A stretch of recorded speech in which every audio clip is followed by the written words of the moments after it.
Shalom, nous allons utiliser le daf Kouf Mem Hey dans Masechet Baba Batra. Nous reprenons 8 lignes à la fin du daf Kouf Mem Dalet Amoud Bet. À la dernière réponse, troisième réponse que la Gemara a donnée au sujet de la contradiction qu'on avait vue entre la Mishnah et une Braïta. Dans la Mishnah, on nous parlait des Shushbinu, donc ces cadeaux qu'on avait l'habitude de donner au marié et que le marié lui-même rendait au donneur lorsque lui-même se mariait plus tard. Et on nous parlait ici d'un cas où le père avait fait envoyer son fils pour donner un cadeau à quelqu'un. Et la question, c'est une fois que le père est mort et que le marié en question rend la politesse plus tard, est-ce que ce qu'il rend au fils appartient au fils qui a été finalement l'envoyé pour lui donner, ou est-ce que ça doit être partagé dans l'héritage des frères? Dans la Mishnah, on avait dit que ça retourne au milieu, et dans une Braïta, on avait l'impression que ça revenait à l'enfant en question. Et dernière réponse de la Gemara, qui c'est de Shmuel ou Shmuel Amar, donc 8 à la fin du daf précédent, Shmuel Amar, Acha Beyabam Askinan. On parle ici d'un Yabam. On ne parle pas de la personne en question, mais de quelqu'un qui le représente. Donc on sait que lorsque quelqu'un décède son enfant, son frère doit épouser sa femme, et à ce moment-là, il donnera une descendance, mais en même temps, il héritera de ses biens parce qu'il vient en lieu et place du défunt. Et du coup, ici, comme il le remplace, quand on nous dit dans la Mishnah que l'argent ne lui revient pas à lui, mais va au milieu, c'est pas que ça va au milieu que ça lui revient pas à lui, c'est pas à lui dans tous les cas, parce qu'il est mort. C'est celui qui le représente, le Yabam.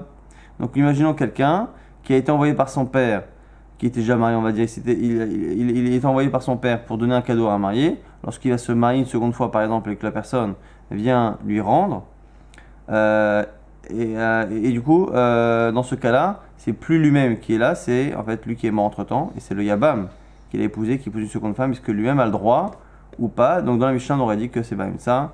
Chez Non Hotel Baroui Kebe Mourzak, donc pourquoi ça ne revient pas au Yabam, au beau-frère? Parce qu'un Yabam ne prend que l'argent qui appartient et qui existe dans les mains du défunt au moment où il décède, et non pas l'argent qu'il doit récupérer plus tard. En tout cas, la Gemara c'est Tony Miklal, Deidar Meshalem. La Gemara dit, mais attends, mais je comprends pas. Si la personne qui doit recevoir normalement le cadeau est décédée, la question ne se pose même pas. Si il est décédé, il n'y a même plus la misa pour l'autre de rendre. On a dit que le fait de recevoir un cadeau pour son mariage, c'est comme une alva'a, c'est un peu comme un emprunt. Mais c'est pas totalement comme un emprunt, parce que s'il n'y a plus la personne en question, c'est quand même un emprunt qui est conditionné à la situation. Quelqu'un qui m'a fait un cadeau pour mon mariage, mais que lui-même ne se marie pas, je n'ai pas la misa de lui rendre. Je ne lui rends que si la situation se produit. Donc la Gemara nous dit, mais attends, si tu me dis que l'argent revient au milieu, parce que comme la personne est morte et que le seul représentant c'est le Yabam, mais que lui ne peut pas prendre, alors on met au milieu, tu es en train de me dire que dans tous les cas, quand il n'y a pas la situation, il paye, mais c'est faux. Léma, pourquoi la personne en question qui a reçu le cadeau qu'il doit rendre ne peut pas objecter et dire Tenuli shushbini ve'esmach aimo, donnez-moi mon shushbin, donc c'est celui qui m'a fait le cadeau, donnez-le-moi à son mariage, ve'esmach aimo, et je vais moi me réjouir avec lui, et sous-entendu, lui donner, en gros, ce n'est pas de ma faute si la situation ne se produit pas, donc il n'y a pas de raison de me contraindre à payer une somme que j'aurais dû payer si la situation s'était produite et qu'elle ne s'est pas produite, moi, ça ne me dérange pas. Alors d'où sait-on que cette logique existe? Donc que quelqu'un qui normalement doit payer en fonction d'une situation, mais que la situation ne se produit pas et que ce n'est pas de son fait, peut justement ne pas rembourser, on l'apprend justement d'une braïta. Milotania, n'est-ce pas ce qu'on avait dans une braïta? Makom shenago larzir kidushin machazirin. Une femme ici qui a reçu de l'argent pour les kidushin, donc le mariage se fait en deux étapes. On donne la bague ou l'argent des kidushin, et après il faut que la femme rentre sous la choupa. Donc aujourd'hui la choupa souvent c'est à la synagogue, à l'époque la choupa c'était le fait que la femme rentre dans la maison du khatan. Et c'est la choupa qui permet finalement de terminer le processus du mariage, qui commence par les kiddushin qui sont de l'argent et qui se termine avec la choupa. Dans le cas où on a fait les kiddushin mais que la choupa n'a pas pu se dérouler, est-ce que la femme doit rendre les kiddushin ou pas? Alors, ce qu'on nous dit ici, c'est que makom shenagou larzir, si l'habitude de l'endroit c'est de rendre les kiddushin, machazirin on rend. Makom shenagou shelo lachazir, si le minag, la coutume n'est pas de rendre dans l'endroit, en machazirin. Et là-dessus, Marav Yosef, Bar Abba, Amar, Maroukva, Amar, Shmuel, et sûr, on a dit au nom de Shmuel, donc c'est le même Shmuel dont on étudie ici l'explication de la Mishnah, Loshanu Ela Shemetahi, tout ça, ce qu'on a dit, c'est lorsque elle est morte, elle a aval Methu, mais si c'est lui qui meurt, En Machazirin.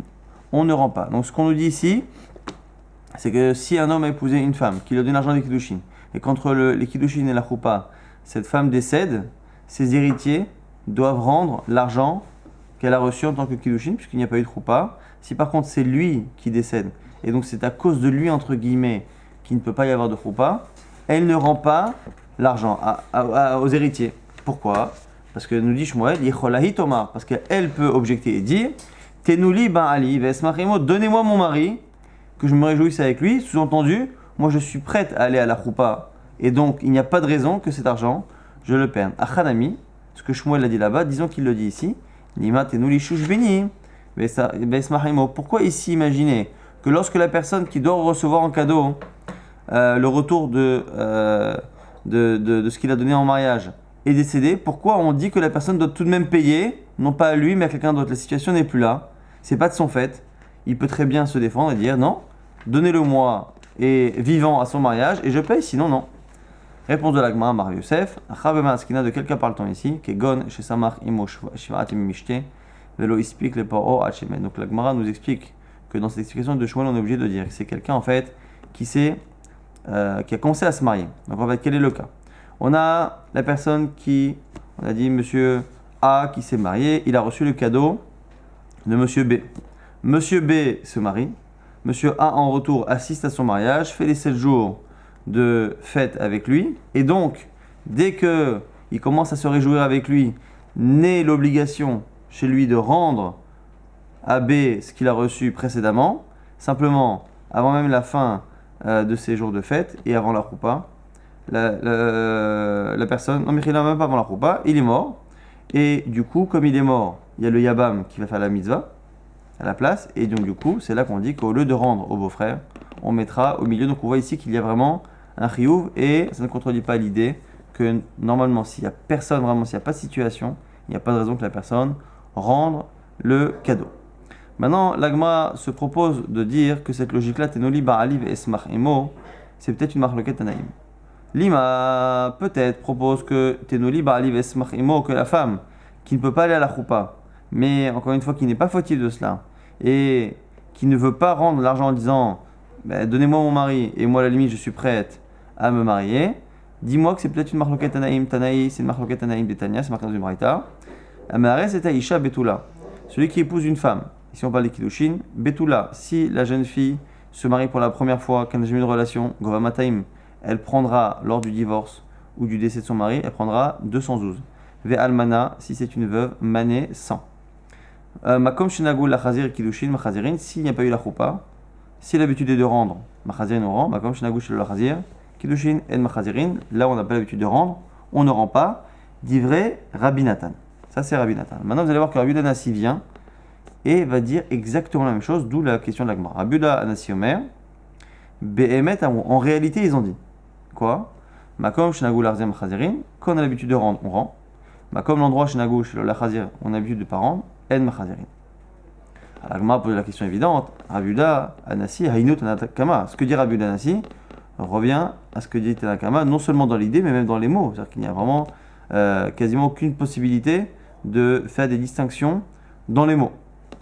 Et donc, du coup, l'Agmara va être obligée, contrainte, d'expliquer qu'il y a une discussion cachée entre Rabbi Nathan et Rabbi Anassi. Et l'Agmara va proposer que la discussion, justement, soit à propos de cette idée-là. Est-ce que la femme peut refuser de rembourser en disant mais moi ça ne me dérangerait pas que mon mari soit là pour faire la rouba, simplement il n'est pas là donc c'est pas à moi d'assumer. Et là, n'est-ce pas que la discussion entre les deux c'est peut-être ça? Est-ce que la femme peut argumenter et dire donnez-moi mon mari?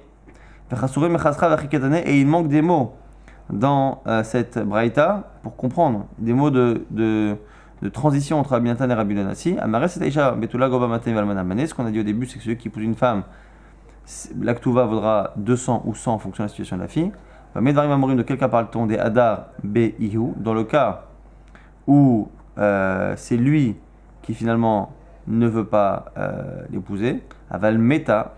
Dans le cas où on n'a pas la choupa parce qu'elle est morte. Makom Shinagouch Lachazir. Machazirin. Makom Shinagouch Lachazir. El Machazirin. Ça dépend du minag de l'endroit. Et on nous dit quoi? Dafka chez Metaïm, c'est lorsqu'elle est morte. Elle va le mettre aussi, lui meurt. En machazirin, elle ne rend pas. Maïtama, pourquoi Yochola Ishetoma, ce qu'elle peut dire. Tenoli Ba'ali Vesmachimo. Ça, c'est la Gemara qui propose de dire que Rabbi Nathan, le premier avis, lui, pense que la femme, au-delà du minag, n'a pas de raison de rendre à partir du moment où c'est lui qui décède et qui n'est donc pas présent à la choupa. Et viendrait Rabbi Yehuda Anassi de Meimar, viendrait lui rajouter en disant Behemet Amro. En réalité, ils ont dit Ben Metahi. La seule différence qu'entre le texte de Rabbi Yehuda Anassi et celui de Rabbi Nathan, c'est qu'il a dit Behemet Amro. En réalité, ils ont dit. Et le fait qu'ils disent en réalité on a dit et qu'ils répètent les mots, ça donne l'impression que la première règle qui était donnée par Rabbi Nathan, elle peut supporter une exception. Et lui il vient, il dit non, Bémet Aro, aucune exception. Et c'est comme ça que la Gemara propose de dire que quelle est cette exception justement qui est le sujet de la discussion. C'est le cas justement où lui est mort et que la femme se défend en disant je n'ai pas moi à assumer quelque chose que je n'ai pas désiré. Et donc la règle de dire que ça dépend du minag, c'est une règle qui est valable dans certains cas, mais qui n'est pas valable dans le cas où c'est lui qui meurt. Viendrait Rabbi Yehuda Anassi pour dire non, même dans le cas où il meurt.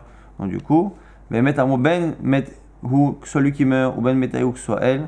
Comme shenagou l'arziam chazerin, si l'habitude est de rendre, on rend. Comme shenagou chez l'arziam chazerin, velo matsia amra, et elle ne peut pas dire tenoli bali vesmachemo en disant voilà, mais écoutez, moi c'est pas de ma faute, donnez-moi mon mari et je l'épouse. Donc la Gemara propose de dire que ce qu'on a dit au nom de Shmuel c'est une machloket tanaïm, et la Gemara dit non, c'est pas évident. Ici on a effectivement une braïta dans laquelle on a deux Tanaïm qui ont l'air de dire la même chose, mais tu peux très bien imaginer leur discussion autrement. Lo, découlé alma yochola chez Tomar. Non, tu as qu'à dire que les deux pensent comme Shmuel, que Tenoli Ba'ali ve'esmach emo, qu'elle peut très bien dire que s'il meurt, donnez-moi mon mari, et moi je voudrais à la limite me marier, donc je n'ai pas à payer des mitou. Kula amal opligué, donc la Gemara nous dit, et dans le cas où lui meurt, donc il n'y a pas de discussion. Qui pliguait la discussion porterait sur le cas chez Metahi, lorsque elle meurt. Lorsque elle meurt, est-ce que en fonction du minag on paye ou pas? Et la question ici, c'est est-ce que les kiddushin, l'argent qu'on donne pour le mariage, il est donné les tiborim, il est donné les iboud. Est-ce que quelqu'un qui donne de l'argent, il part du principe pour les kiddushin que voilà, même si ça ne peut pas aboutir à une choupa et à un mariage, ça y est, ce que j'ai donné, c'est donné. Rabbi Nathan, ça va kiddushin lave les tiborim nitnu. Selon Rabbi Nathan, les kiddushin ne sont pas donnés les tiborim. Donc la personne donne les kiddushin dans le but d'avoir la choupa. S'il n'y a pas la choupa, il faut absolument rendre. Sinon, il n'aurait pas donné. Rabbi Yehuda Anassi Omer, ça va, il pense que kiddushin les tiborim nitnu. Et lui, il pense que dans tous les cas, la personne qui a donné savait que ça y est. Une fois que c'est donné, c'est donné. Maintenant, la Gemara dit attends, mais tu vois bien que même Rabbi Yehuda lui-même n'a pas l'air de dire que on ne rend pas l'argent. Il dit ça dépend du minag. Tu vois bien que lui-même, il a dit que ça dépend du minag. Donc pourquoi tu me dis, si c'est la discussion, la Gemara dit Achikama, c'est comme ça qu'il faut expliquer. Sivlonot, Vadaï, Makom, Shinagul, Achazim, Achazirin. Rabbi Yehuda ne parle pas de la même chose. Il parle des Sivlonot. Sivlonot, c'est tous les cadeaux, les bijoux que le mari envoie après les kiddushin. Ça, par contre, effectivement, en fonction du minag, on aura l'habitude de rendre. Donc ici, ce qu'on nous apprend ici, c'est que selon Rabbi Nathan, la femme doit rendre justement l'argent des kiddushin, dans le cas en tout cas où c'est l'habitude, elle rend l'argent des kiddushin. Viendrait Rabbi Yehuda Anassi, nous dirait pas du tout, parce que la personne qui a donné savait qu'elle allait tout perdre. Ce qui par contre doit être rendu, ce sont justement tout ce qui est sivlonot, tous les cadeaux qui sont donnés après le mariage. On a dit ve'hanetanae kehanetanae.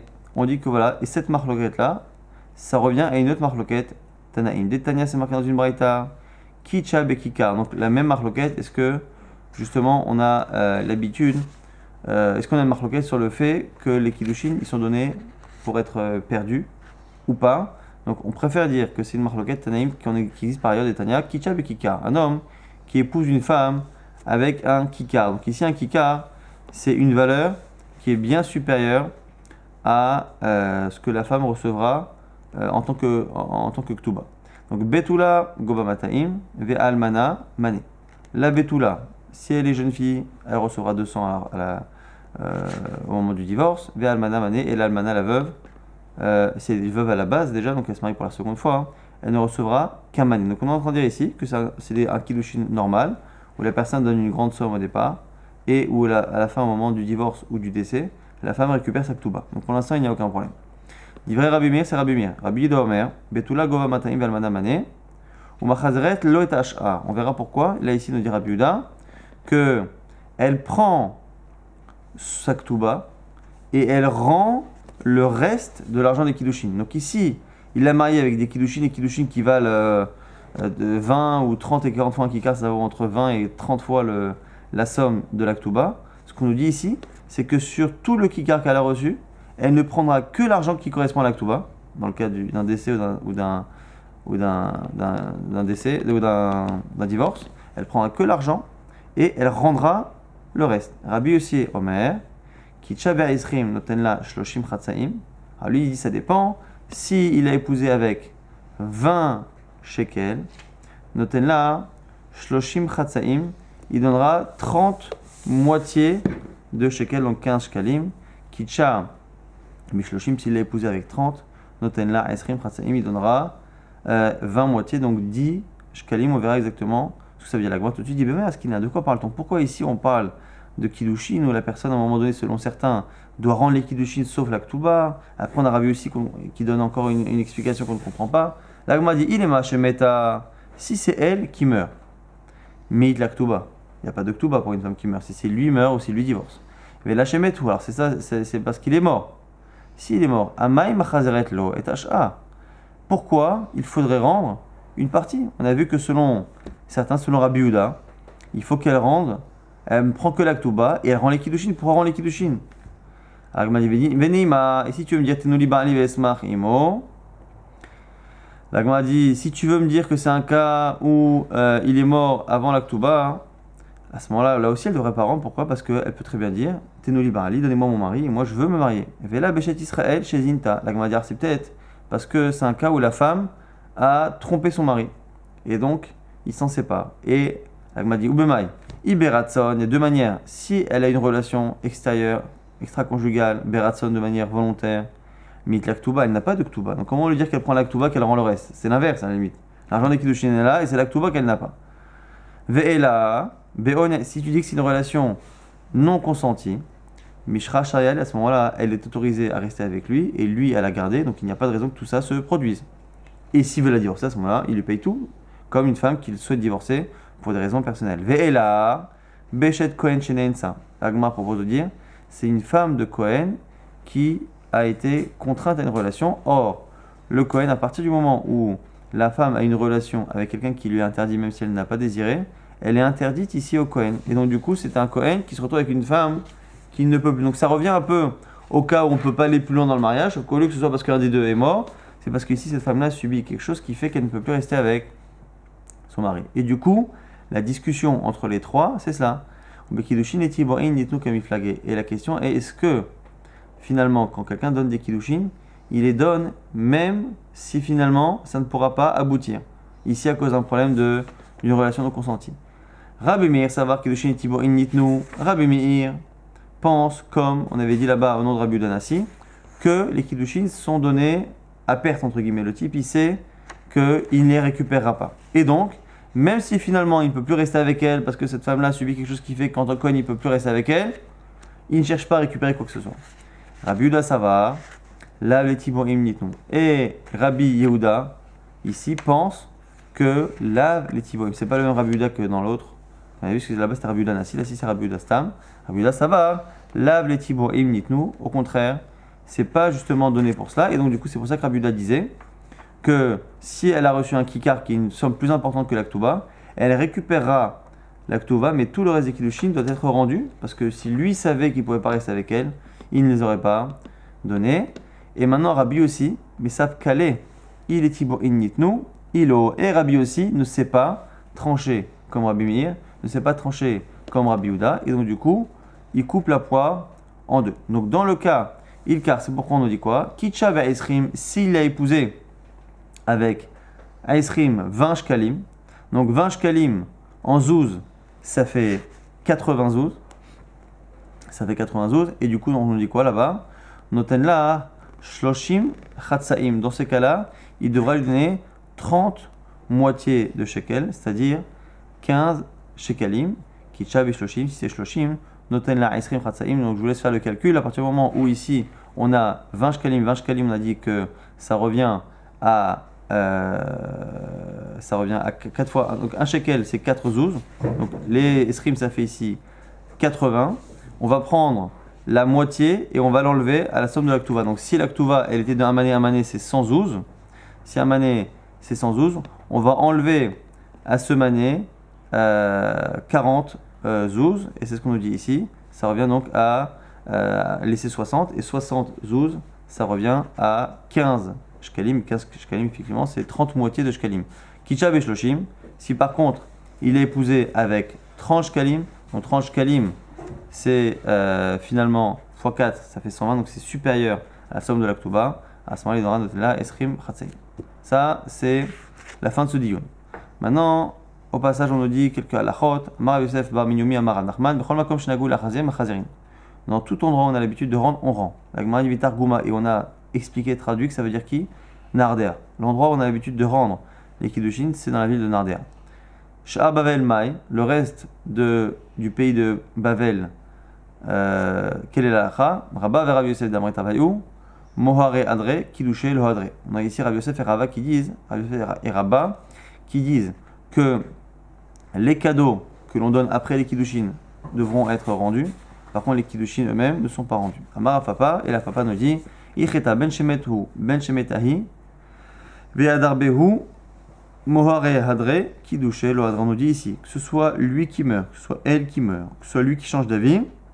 Dans tous les cas, on lui rendra les cadeaux. Kiddushe lo hadre, on ne rendra pas par contre l'argent des kiddushin. Hadra ihi. Par contre, si elle refuse d'aller à la choupa, Afilu Kiddushin Ami Adre, c'est le seul cas où on rend. Pourquoi? Parce que même si on dit que les Kiddushin sont donnés les Tibourines, c'est-à-dire que quand il donne les Kiddushin, il sait qu'il peut les perdre.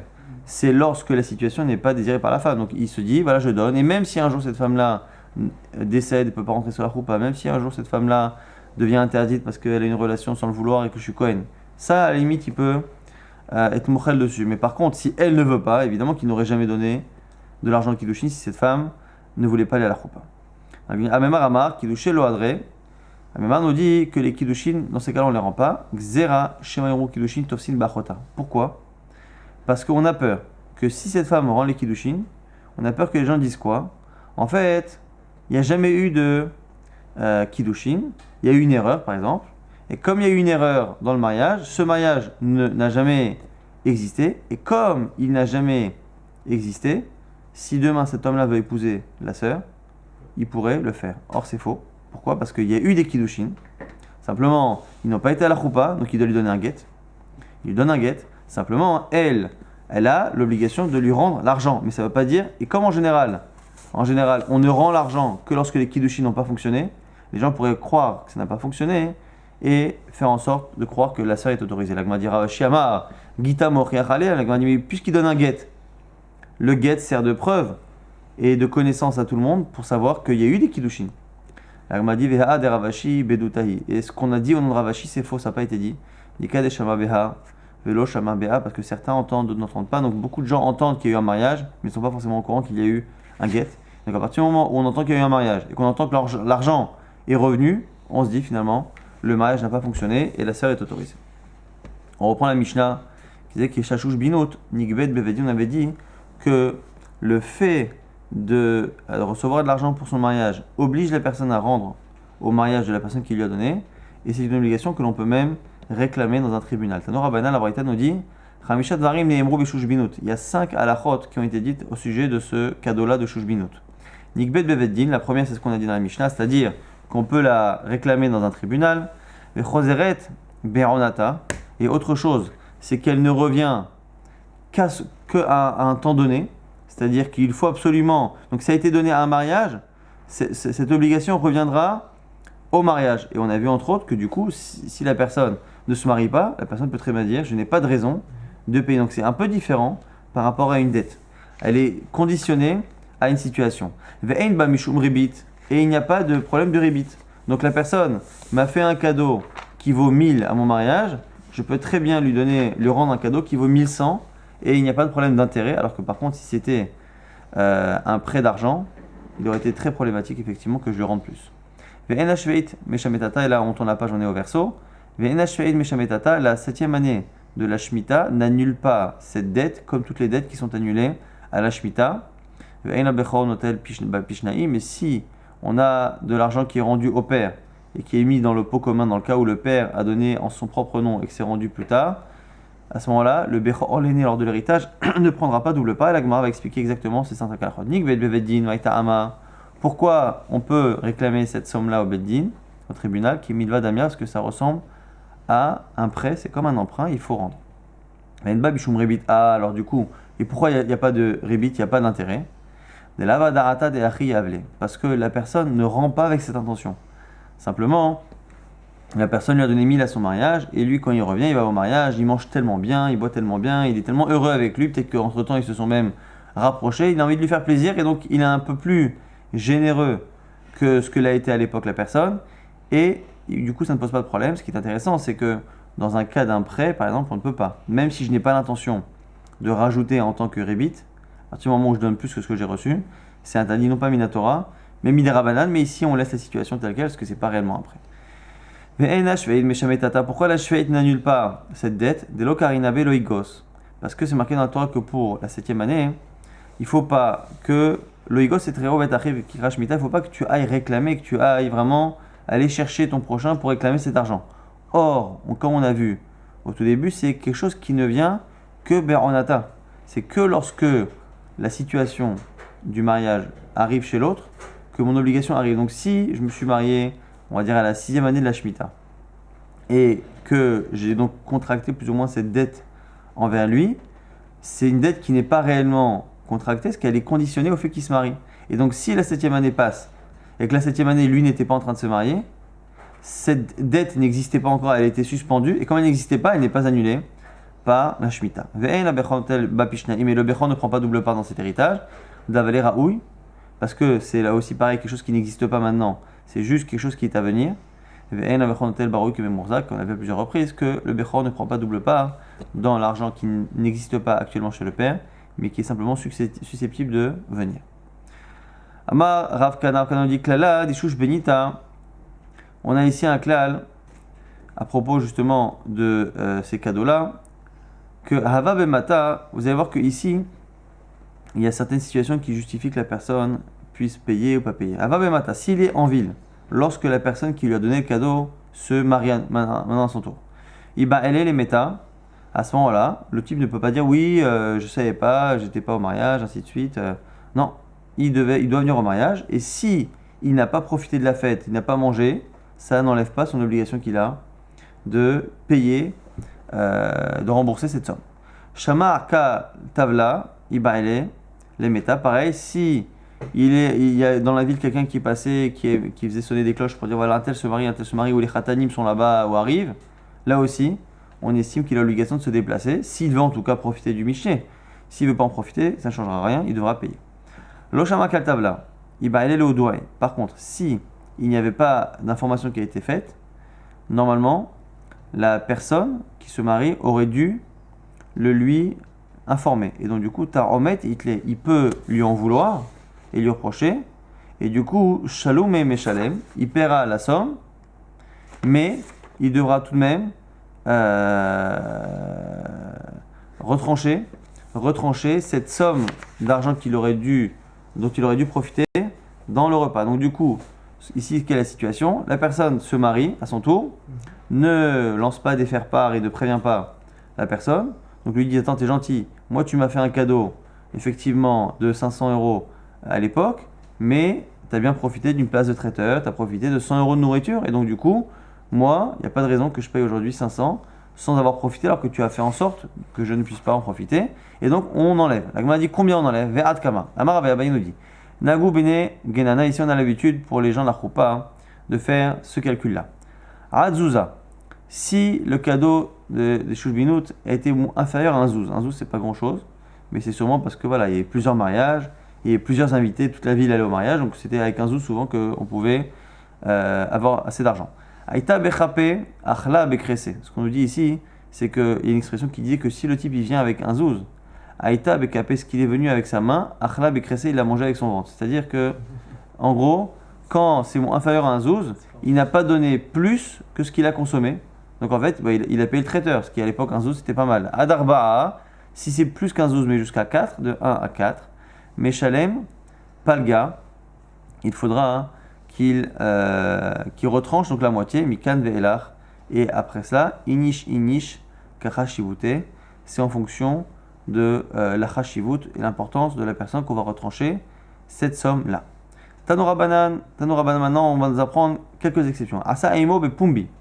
Le premier a fait un mariage grandiose, public, connu de tous. Ou Bekesh Lasot Aimo be Sina. Et l'autre, qui se marie maintenant, fait un petit mariage discret, très discret.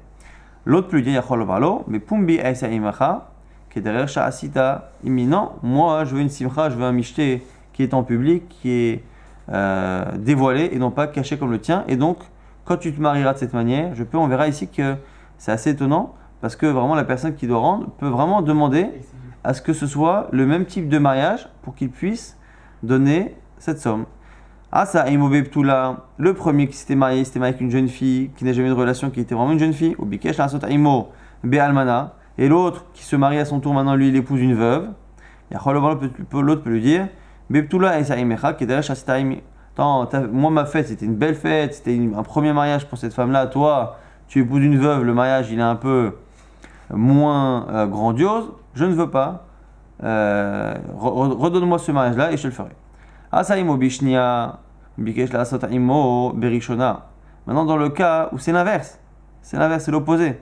Le premier qui s'est marié, il se mariait pour la seconde fois. L'autre, quand il se marie pour la première fois.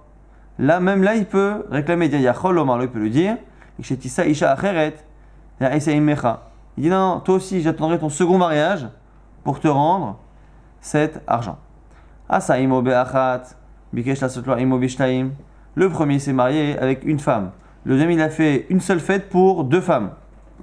Yachol Omar, l'autre peut dire Bechat et Saimecha. Pareil, quand tu épouseras une seule femme, je te ferai cette politesse de te rendre qui est derrière Shastaimi comme tu as fait avec moi.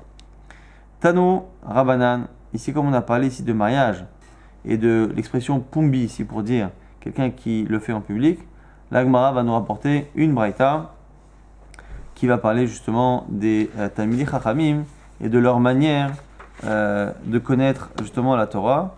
Et donc on dit quoi? Tano Rabanan, Atir Nirsim, Atir Pumbi, celui qui est riche en biens immobiliers, Atir Pumbi, qui est riche de manière dévoilée, c'est qui? Zehu Ba'al Agadot. C'est celui qui sait faire des livrets Torah, il sait raconter des midrashim, des histoires. C'est les gens qui sont de bons orateurs. Eux, ceux-là, on les compare à une richesse qui est dévoilée. Pourquoi? Parce que quelqu'un qui possède comme ça une chaîne de magasins, qui possède des choses que tout le monde voit, pareil, celui qui est rave et qui enseigne, qui fait des drashot, qui fait des conférences, il est connu de tous comme étant un chacham. Par contre, Atir Slaim, Atir Tkoa, ici on nous parle de celui qui est riche avec de l'argent. Atir Tkoa, qui est riche avec ici de l'huile qui vient de la ville de Tekoa. Ici, c'est pour dire que c'est certaines personnes qui ont de l'argent et de l'argent qui est présent toute l'année. C'est-à-dire qu'ils ont des revenus fixes toute l'année, alors qu'on verra plus tard qu'il y a un certain, ceux qui travaillent dans les champs, qui ont toutes leurs récoltes qui viennent à un moment précis de l'année. Et ici, cela, Zéo Baral Pilpoul, c'est celui qui a tendance à approfondir son étude et à retrouver toujours de nouvelles raisons. Lui, il a un plaisir, il est récompensé constamment de sa chorma. C'est l'équivalent de cette richesse-là. Atir Meshach, Vatir Kemas, ici, ceux qui travaillent justement dans les récoltes, ceux-là, ils n'ont que le moment où ils font la récolte et qu'ils mettent tout dans la grange, c'est qu'à ce moment-là qu'ils s'enrichissent. Zehu Baal Shmuot, c'est celui qui connaît les enseignements de son maître ou du maître de son maître, et lui, ça va être par moment qu'on va se rendre compte de sa chorma lorsqu'on va parler d'un sujet qu'on va dire tiens, qu'a dit à l'époque Rabbi Yochanan, qu'a dit à l'époque Rabbi Akiva, c'est là qu'il va se réveiller et dire voilà, moi j'étais l'élève d'eux et je me rappelle, ou ainsi de suite. Et donc lui, c'est une richesse qu'on verra qu'à certains moments. Et à la fin, on dit quoi? Kol tzrichin les maré chetia, et tout le monde a besoin de ceux qui ont du blé. C'est quoi ceux qui ont du blé? C'est Gemara, c'est la Gemara, donc au sens classique du terme, c'est-à-dire l'explication de la Mishnah et les contradictions entre les Mishnayot et les Braithot. Amar Rabbi Zera Amar Rav. Au nom de Rav ici, Maïdirtiv Kol Yemerani Raim. Ici, on a un verset dans Michelet qui dit que tous les jours d'un pauvre, toute la vie d'un pauvre, tous ces jours-là sont malheureux. C'est qui? Ze Ba'al Gemara, celui qui tue la Gemara. Vetov lev. Et celui du passage qui dit Vetov lev, et il a le cœur joyeux, Mishte Tamid. Celui qui Tov lev, il est Mishte Tamid, il est en joie, il est en festin constamment. Zebal Mishnah, c'est celui qui étudie la Mishnah. Pourquoi? Parce que l'Agmara, on n'est jamais certain d'avoir une conclusion jusqu'au bout, tellement on remet en question. Alors que la Mishnah, ça a une facilité, en tout cas ça a l'air d'être simple. Donc c'est ce plaisir-là que rapporte Rav. Rava dit l'inverse, Rava Amar Ipra. Pourquoi? Parce qu'au contraire, la Mishnah, dans le fond, tu n'approfondis pas les choses et tu ne peux pas arriver à une conclusion. La Gemara, au moins tu as un plaisir dans l'étude. Veinu de Amar, c'est ce qu'on a retrouvé cité par Rameshachar Mishmei de Rabba Maïdirtiv, Masia Avanim, Ya'atsev Bahem, Boka Etzim, Isachen Bam. Celui qui va casser des pierres pour construire, il va être fatigué, il va être triste de ce qu'il fait. Par contre, celui qui coupe des bois, au contraire, il se réchauffe de ce travail. En gros, le travail du bois est meilleur que le travail des pierres. Et ici, au niveau du Midrash, de ce passage de Kohelet, on va nous dire ici au nom de Rava que Masia Avanim Ya'atsev Bahem les pierres, et Louba les Mishnah, celui qui étudie la Mishnah, et qui ne peut pas la comprendre jusqu'au bout. Par contre, celui qui coupe du bois, et l'Uba l'Agmara, c'est ceux qui étudient la Gemara et qui, du coup, ont toute la compréhension profonde de la Mishnah. Au passage, on reprend toujours les drachot sur ce verset. Rabbi Chanina Omar, Kolimar Aniraim, tous les jours du pauvre sont mauvais. Zeu Sheshlo Ishara, celui qui a une mauvaise femme. Tovlo Mishte Tamin, Tovlev, et celui qui est Tovlev, qui a un bon cœur, il est en joie, en festin toute sa vie. Zeu Sheshlo Ishara Tova, celui qui a une bonne femme ici, Tovlev, c'est Tova la femme. Rabbi Amar, Rabbi Yanaï nous dit Kolimar Aniraim, non, tous les jours du pauvre, ici c'est une dracha sur Zeistenis, c'est celui qui est délicat, celui qui est très sensible, il ne peut pas supporter une nourriture qui n'est pas du jour, qui n'est pas hyper propre, il ne supporte pas la saleté, le froid, rien, il est très délicat, il se rend malade pour pas grand chose. C'est Zeistenis, Vetovlev, Mishtetamis, celui qui a un bon cœur, donc ici un corps et un cœur solide, et c'est sous ton mental, l'Eistenisut, il est en joie et en festin tout le temps. Zé Shedarato Yafa, celui qui a une tête bien qui permet justement de supporter ces choses-là. Rabbi Yochanan Amar Kolimar Aniraim Zarahaman. Rabbi Yochanan dit que le pauvre qui est tout le temps malheureux, c'est celui qui est miséricordieux, qui pense aux autres et qui donne pour les autres et qui se fait de la peine pour les autres. Tovlev Mishetamid Zé Arzari. Et celui qui est toujours heureux, c'est celui qui est tellement cruel que la souffrance des autres ne lui gâche pas sa vie. Rabbi Yoshua ben Levi Amar Kolimar Aniraim Zé Shelato Ksara. Tovlev Mishetamid Zé Shelato Rechava. Rabbi Yoshua ben Levi propose de dire autre chose. Celui qui est malheureux, le pauvre qui est malheureux, c'est celui qui est avare, qui ne veut pas donner son argent. Et celui qui a un bon cœur, donc qui est généreux, qui est tout le temps en festin, c'est celui donc qui est généreux. Amar Rabbi Yoshua ben Levi. Rabbi Yoshua ben Levi maintenant reprend ce même verset, mais non plus en tant que dracha, mais en tant que pshat. Comment peut-on dire qu'un pauvre est malheureux toute sa vie? Pourtant il y a Shabbat et Yom Tov, où la personne mange de manière presque riche, quoi. Il mange mieux, donc on ne peut pas dire qu'il souffre tout le temps. Alors la Gemara dit qu'il est Shmuel, c'est comme a dit Shmuel. La marche Shmuel disait, qui était en plus très baki en médecine, Shinui Veset, Techilat Roli. Le fait de changer d'habitude, c'est déjà le début de la maladie. Ce qui veut dire que les pauvres ont mal au ventre toute la semaine en fonction du peu qu'ils mangent et du mauvais qu'ils mangent. Et le Shabbat, le fait de manger riche, souvent ça pouvait leur donner des douleurs digestives. Ktiv, c'est marqué, le Sefer Ben Sira, dans le Sefer Ben Sira ça fait partie de ce qu'on appelle les Sfarim Chitzonim, des livres extérieurs au livre de Kodesh, qui parlaient de certaines chokmot, de certaines sagesses, mais qui n'ont pas été incluses dans les livres de Kodesh à cause de certaines choses dangereuses qu'il y a marquées dedans, mais que la Gemara utilise parfois avec parcimonie pour apprendre des enseignements. Kolima Aniraim, ce verset qui dit que les jours d'un pauvre sont toujours malheureux. Ben Sira Omer, c'est marqué dans Ben Sira, c'est Af Lelot, même les nuits. Pourquoi? Mishval Gagim Gago, parce que souvent il a la maison la moins agréable de l'endroit, il a le toit le plus petit, donc du coup quand il pleut, la pluie coule sur tous les toits et arrive sur le sien, et donc chez lui c'est un déluge.